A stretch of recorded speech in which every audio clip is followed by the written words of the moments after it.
evening today give us the lecture is facial regeneration with fillers. Thank you. Thank you very much. I'm honored to be here and to speak with all of you. And it's a pleasure. This is my second time to Shanghai, and it's even more beautiful than the last time I was here. I want to give you a little bit about my experiences with filler. I've been doing a lot of fillers for many years now, 15 years, and it's a big component of my practice. And it has led to my practice getting much bigger in plastic surgery. The more fillers I do in my practice, the bigger my plastic surgery practice has become as well. Many of these patients end up becoming eventually surgical patients, so I find it as a great way to build my practice. I also learn a lot, because when I do many fillers, I learn what makes the face beautiful and why. And it helps me as a surgeon as well, because I can treat many, many patients with fillers in a week, many more than I can treat with surgery. So I think it's made me better at understanding the aesthetics of facial beauty. What I want to do is give you 10 tips, so when you leave here today, you'll have 10 things that you can put into your practice next week and hopefully gain from it. I think first we have a major problem in aesthetics, and that's that patients want to look natural. Everywhere I go in the world, I hear the same thing. Doctor, I want to look natural. I don't want to look like I've had surgery done. And I think it's incumbent, and it's our job, to make sure that we don't overdo the patients and we make them look more natural. The most common place to treat the face is the nasolabial folds. And that's the first place where we teach most people to treat the face. The problem is when we treat the nasolabial folds and we fill the nasolabial folds, oftentimes patients may start to look unnatural. If I play this video, I'll show you what I mean. Because if you look at a patient in 2 dimensions, it looks like her folds are filled. It looks nice. It looks filled. But the reality is, even though it's filled, it's not natural.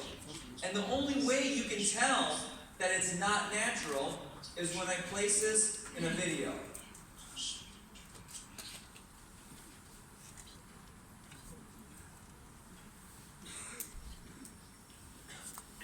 Can you play the video, please? Can you insert the video, play the video?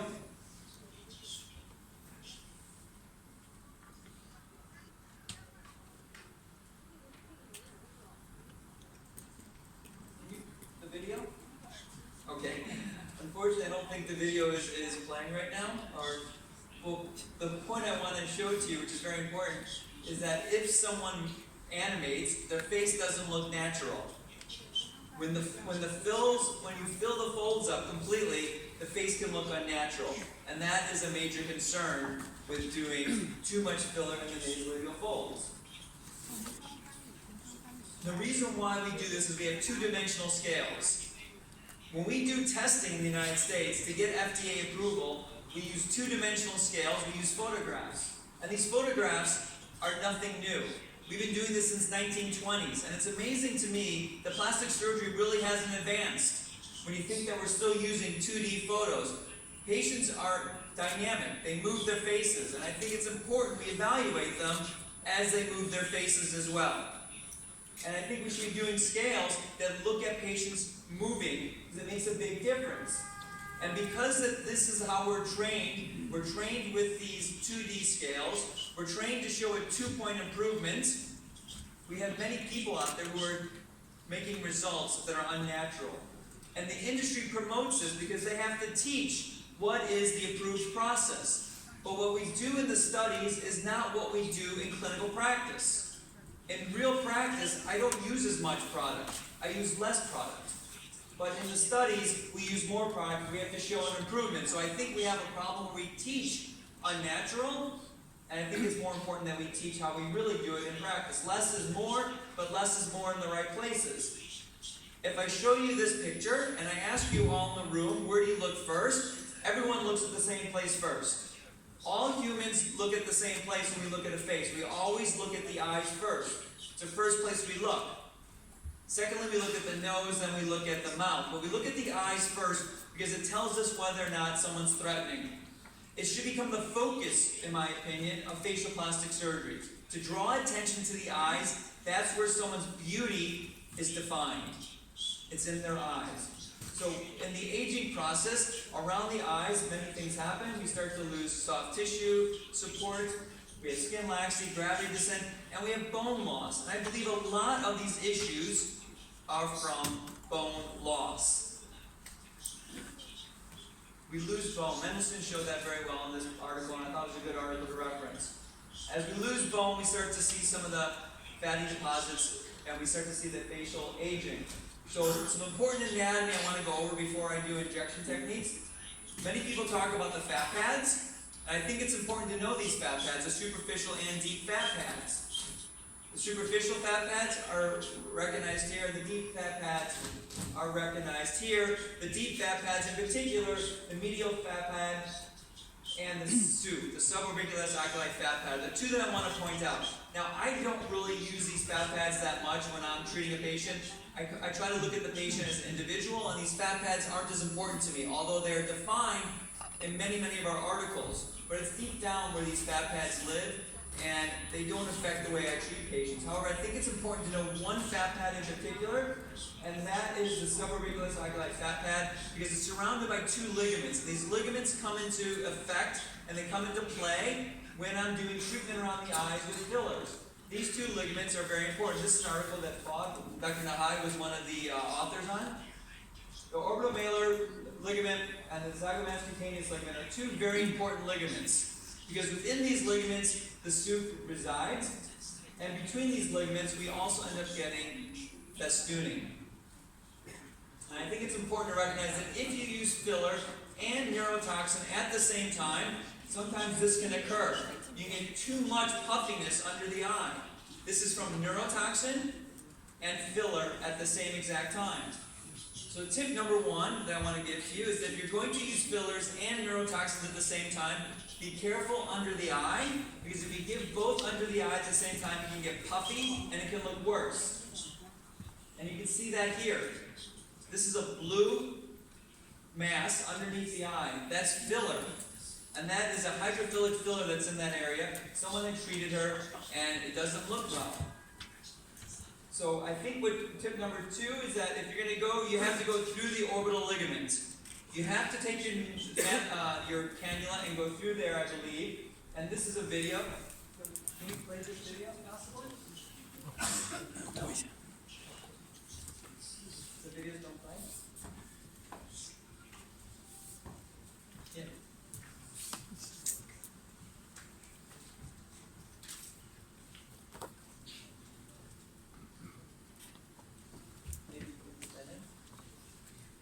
There's a video here, and I think it's probably important that I show you how I go about and do this treatment, because when I put filler under the eyes, it's important to go through the orbital malar ligament. If I don't go through there, then you get a blue blob underneath the eye, and it doesn't look good.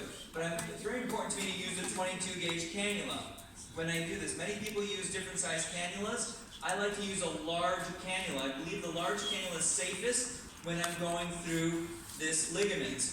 Now, some people use a small cannula, 25 gauge cannula, but at times when you use a 25 gauge cannula, you can, in theory, get into a vessel with a 25 or 27 gauge. There's been some reports. I think it's unlikely, but you have to be careful. That's one of the reasons why I like a 25 gauge cannula, and I don't get much in the way of bruising or swelling.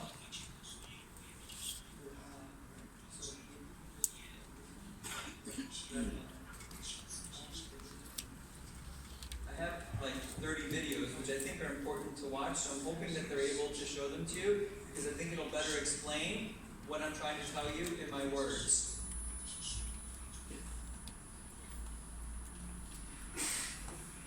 If not, I'll keep going and we can maybe come back to it.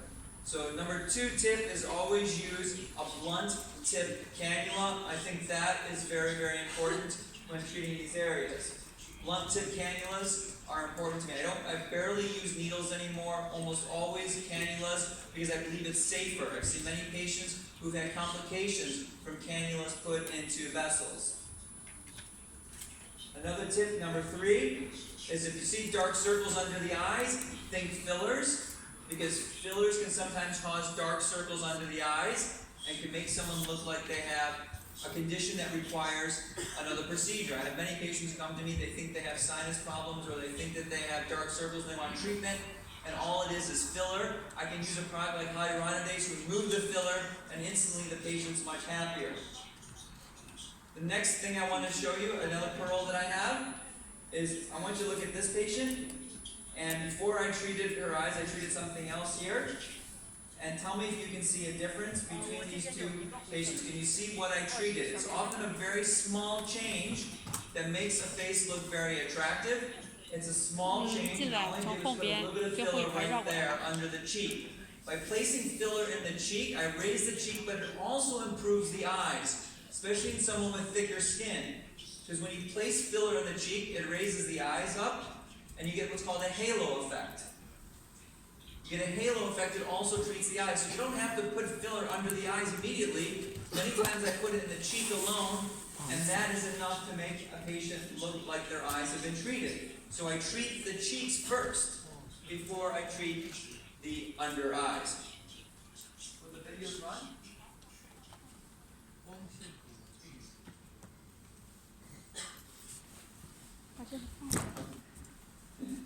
Okay, so this is one of the fillers treating the cheeks. You can see this is a large cannula. It's going underneath and it goes into the tear trough. And by going into the tear trough with this cannula, I'm able to treat it. And I put just a little bit along the floor of the eyelid. And that is, it's a large cannula, but I find it to be safer when I use a larger cannula. I get almost zero bruising and swelling. Little bruising and swelling. And it seems paradoxical that the larger the cannula, the safer I feel in this area.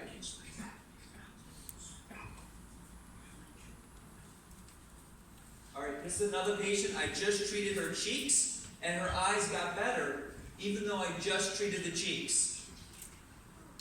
Another patient where I treat the cheeks with filler.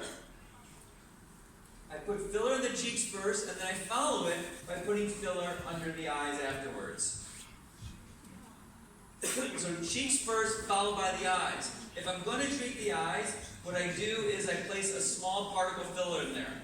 We have a product called Belotero that I like. For the cheeks, I may use a product called Restylane Define or Emerville, or I may use Voluma, which is an allergen product. Those are the products that I more normally use for the cheeks, but for the lower eyelids, I don't use a product that's very hydrophilic. I use a product that's very low concentration of hyaluronic, and that's why I like Belotero. It doesn't swell as much, it doesn't give as much water retention, so the lower eyes look better. I also prefer fat if I could, if I have a choice. My favorite treatment of filling in under the eyes is fat. I think it gives the best results for filling under the eyes. You can see the huge improvement here under the eyes by using fat. Another condition which comes along a lot, so I'm going to give you another tip. Malar edema and mounds or festooning is very difficult to treat. It's a very difficult condition to treat, whether it's surgery or non-surgically.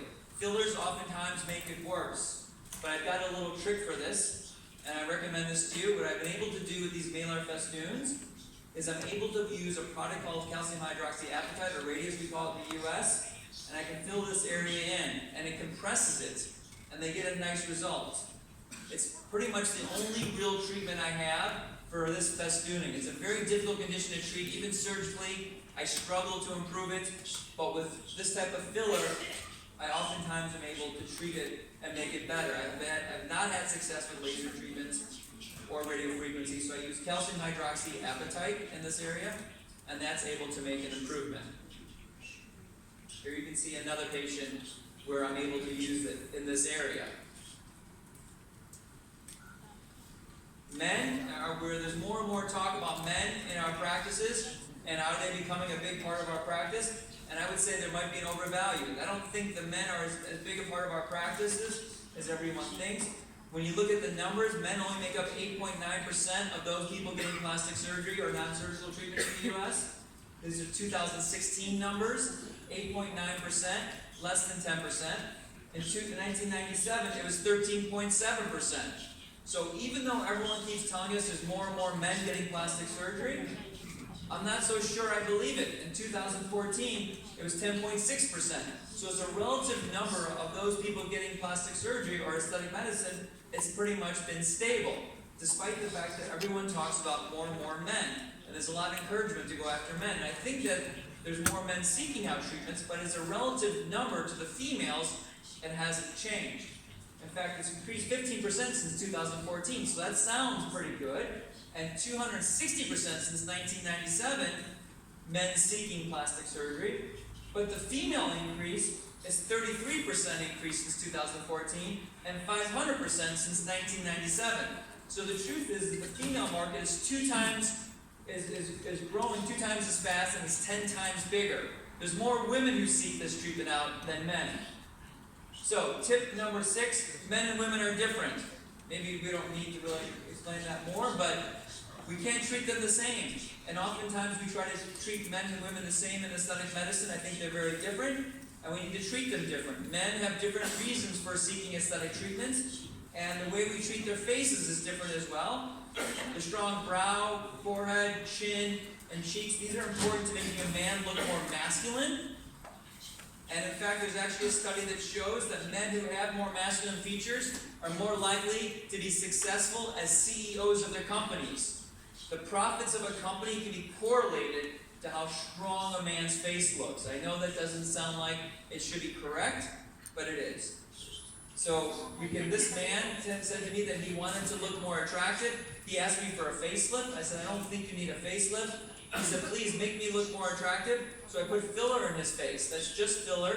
That's one day. It took me maybe 20 minutes, 30 minutes, and I can make his face look instantly more masculine by putting in fillers in his face. And you can see what I'm able to do. To make a man's head look like a helmet is considered masculine or attractive. So I try to recreate that. For females, we don't do that. A female face is very different than a male face. This is a video. I'd love to show you this video if it works. Maybe you can try. Because this is a video of how I treat a man with fillers all throughout his face. And it's much different than how I treat a woman. And I place it in different areas of the face to give it a very strong appearance.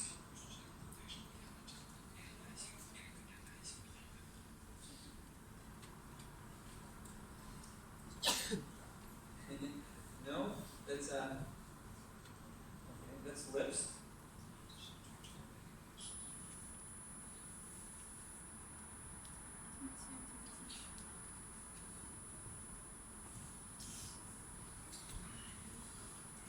Where you place the filler, there are formulas for where you place it, although I don't believe that formulas are important. I think that you have to look at a face individually to figure out where you can put it in. That's a little bit about the art of what we do. And it's very unique to each person.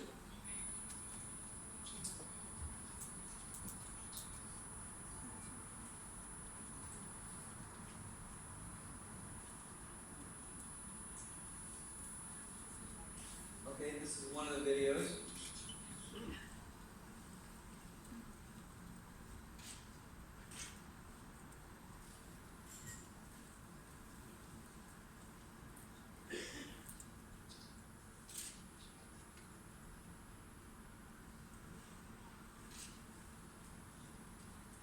So this product is calcium hydroxyapatite. It's a very, very strong product. It has a high, what's called G prime. It's a very firm product. It acts a lot like a bony structure and is able to push the cheek forward. So I like it in men. It's not immediately reversible. It lasts 1 year. So it's not my first product. It's not my most common product. My most common product is hyaluronic acid.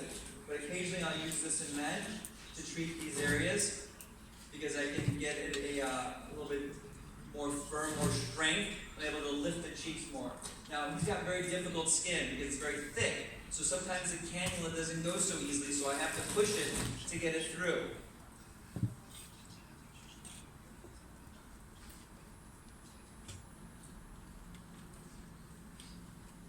So I'm usually about a finger breadth, or 2 centimeters, from or 1 centimeter from the lateral canthus, where I place it. My non-dominant hand protects the orbit, so I make sure I don't go into the orbit when I treat him.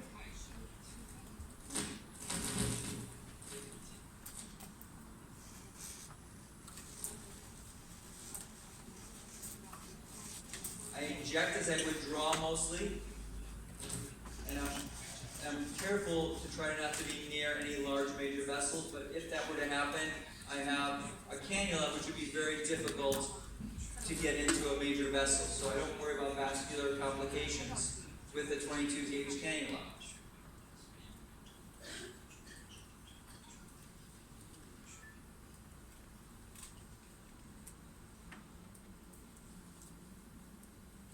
And then I massage it a little bit afterwards. This is doing a jawline on a male. Oh.